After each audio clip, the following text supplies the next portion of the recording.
you ready for this? I don't think you're ready for this. This is the deepest hole ever dug. I swear it's under there. It's called the Kola Superdeep Borehole. You can find it in the frigid ground on the northwest tip of Russia. And if you fell in, which is unlikely since the opening is only about 23 centimeters wide, you'd plummet 12.2 kilometers before hitting the bottom. That's deep. The wildest part? This hole barely scratches the surface. It doesn't even go through the top layer of the Earth. So what really lies beneath us? Hi, I'm Sage. This is Crash Course Geology. We humans have been wondering about Earth's insides for a really long time. In the 17th century, Edmund Halley of Halley's Comet fame proposed the Earth was a hollow shell holding a smaller sphere like a gargantuan Kinder egg. In 1864, author Jules Verne imagined a world within our world, full of oceans and prehistoric life forms. And in 1928, Arthur Conan Doyle envisioned a sea urchin-like planet with sentient squishy guts fighting people back when people drilled into it. Dwayne here is very glad they were all wrong. Though the Kinder egg one would be pretty neat, huh? Earth's crust, our planet's outer rocky shell, is the layer we know best. It's where we live, after all. But it takes up just 1.4% of Earth's total volume. We've never journeyed beyond it, but not for lack of trying. In fact, before Kola Superdeep Borehole, there was Project Mohole. Let's dig a little deeper. In the late 1950s, a ragtag gang of scientists known as the American Miscellaneous Society hatched an ambitious plan. Drill all the way through the Earth's crust. Why? Because nobody had before. The group dubbed their plan Project Mohole, after the Mohorovičić discontinuity, or the boundary between Earth's crust and mantle. And in 1961, the team boarded a ship called, and I can't believe I'm saying this, Cuss One. On board, journalist John Steinbeck, the Grapes of Wrath guy, compared it to an outhouse standing on a garbage scow. Here's the thing about trying something nobody has tried yet. Nobody knows how. Team Mohole needed to figure out not only how to drill through kilometers of rock, but also how to get that drill to the bottom of the ocean where the Earth's crust was thinnest. It was not going to be easy or cheap. So they started small. They picked a spot off the coast of Mexico and drilled a few hundred feet. And eureka! They dredged up cores of rock and sediment from the seabed, discovering volcanic rock nobody knew was there. Steinbeck wrote that everyone aboard had a frantic interest, so much so that the scientists had trouble working around the crowd. And back on land, US President John F. Kennedy praised the team's remarkable achievement. But then came bureaucracy and bickering. Team Mohole disagreed about the next steps. Should they continue with small tests in shallow holes or go big, crust or bust? One geologist warned that the project would be either one of the most rewarding scientific ventures ever carried out or a foolish and unjustifiably expensive fiasco. Turns out, it was neither. Money ran out. Project Mohole faded away. The dreamers and schemers behind Project Mohole didn't reach the big goal of drilling all the way through the Earth's crust. To this day, nobody has. Though folks are still trying, including my pal Dwayne. Grab your shovel, buddy. We're digging through the center of the Earth. We're starting here, at the crust. It's got all the fossils and fuel ever buried, all the sewer pipes, basements, and doomsday bunkers ever built, all the Uncrustables ever made. Which reminds me, hand me that, would you? Fine, you don't have to share. The crust is made of solid, rocky slabs, mostly composed of oxygen and silicon, along with other elements like aluminum, iron, and calcium.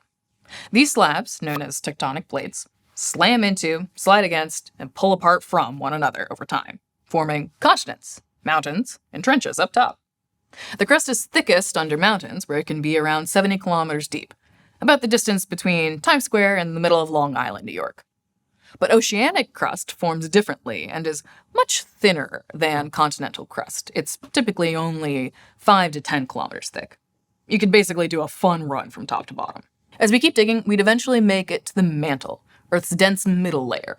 It generates convection currents which help drive the churn of tectonic plates and recycling of rocks from the surface. The Earth's mantle is thick with 2 C's. It makes up roughly 84% of the Earth's volume, with a depth of about 2,900 kilometers. That's about the distance between Times Square and the middle of Colorado. What we've covered so far, from the surface to about 100 kilometers down is called the lithosphere.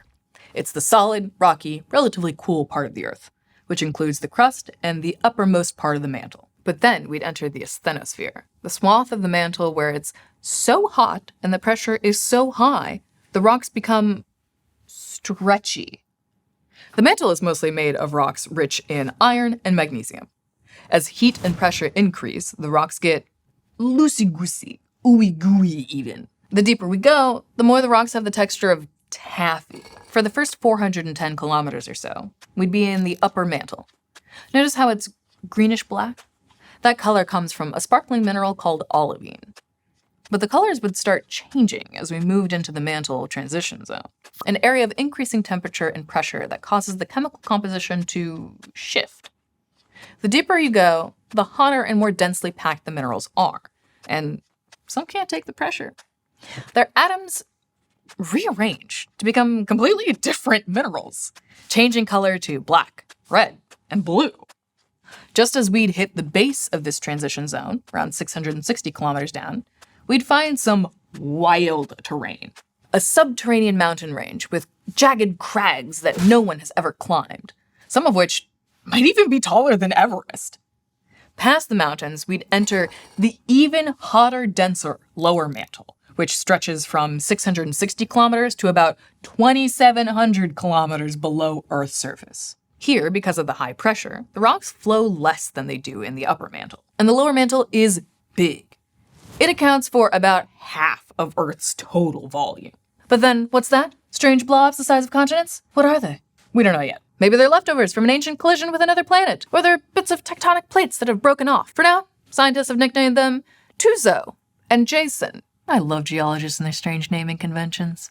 After that slight detour, we'd arrive at the core, Earth's extremely hot, extremely dense center. We'll talk about that in our next episode. So there you have it. Earth's 3 layers: crust, mantle, and core.